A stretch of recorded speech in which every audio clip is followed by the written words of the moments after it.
Hello viewers, and thanks for joining us on Network ITV. I remain your host, Amaka Mobodo, and today I'm bringing to you the recap for the week on Network ITV. This is me bringing you all the gist, all the news, all the information that went down this week in Nigeria.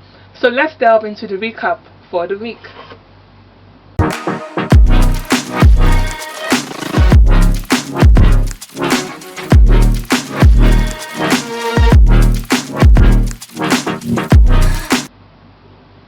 A former Minister of Power and Works and Housing, Babatunde Fashola, on Thursday called for the review of tenancy law in Nigeria to compel landlords to collect rent monthly. Fashola spoke during the launch of his book titled Nigerian Public Discourse: The Interplay of the Empirical Evidence and Hyperbole in Nigeria. He said that advance payment of rent up to 3 years or more was overwhelming for tenants. According to him, many houses are unoccupied due to the way rents are being collected. He urged other states to copy the tenancy bill passed by the Lagos State House of Assembly in 2011, which criminalized the collection of rent over 1 year in advance from the new tenants. That is interesting.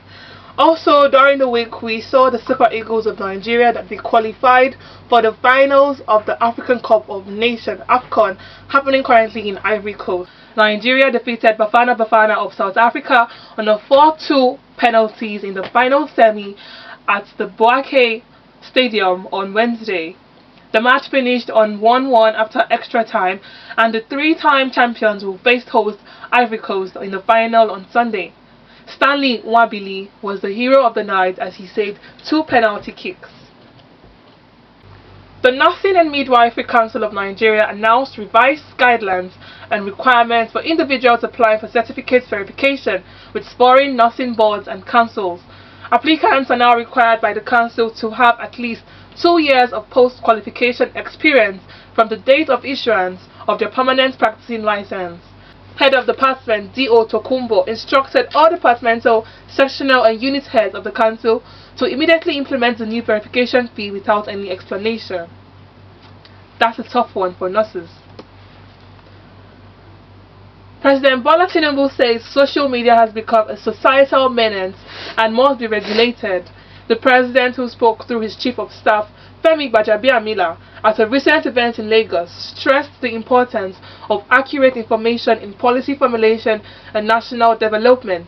He berated the menace of the social media in the dissemination of fake and wrong information, which has almost torn the country apart, stressing for the need to regularize the framework of news dissemination on social media to avoid misinformation in the country.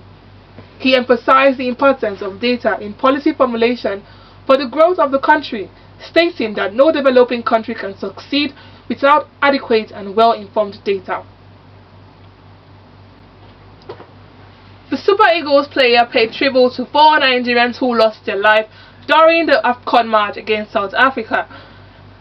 Among them were APC chieftain Cairo Ojougbo, a businessman in Ivory Coast, a serving NYSC member, and a 43-year-old Makaila Osundiji. The team observed a minute of silence, praying for their souls and offering comfort to their families.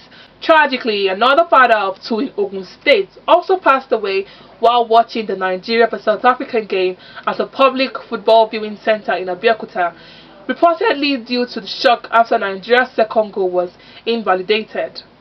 May their souls rest in peace. American rapper Kanye West scheduled to stage a performance in Lagos, Nigeria. The rapper has announced Lagos as a potential city for his upcoming Vultures World Tour. The tour coincides with the release of his collaborative album with Ty Dolla $ign, with the first installment scheduled for February 9 and a subsequent release on March 8 and April 5th. West shared tour details including Lagos as a listed city on the tour schedule on his Instagram story. Other African cities and nations on the proposed travel itinerary are Nairobi, Cairo, Kenya, and Egypt. We have come to the end of this week's weekly recap on Network ITV. I'm sure you got to see a lot of information that you missed during the past week. We'll bring this to you every weekend on Network ITV, so stay with us, same time next weekend. We'll bring you the weekly recap on Network ITV. bringing the world to you. And I remain your host, Amaka Mobodo. Thank you.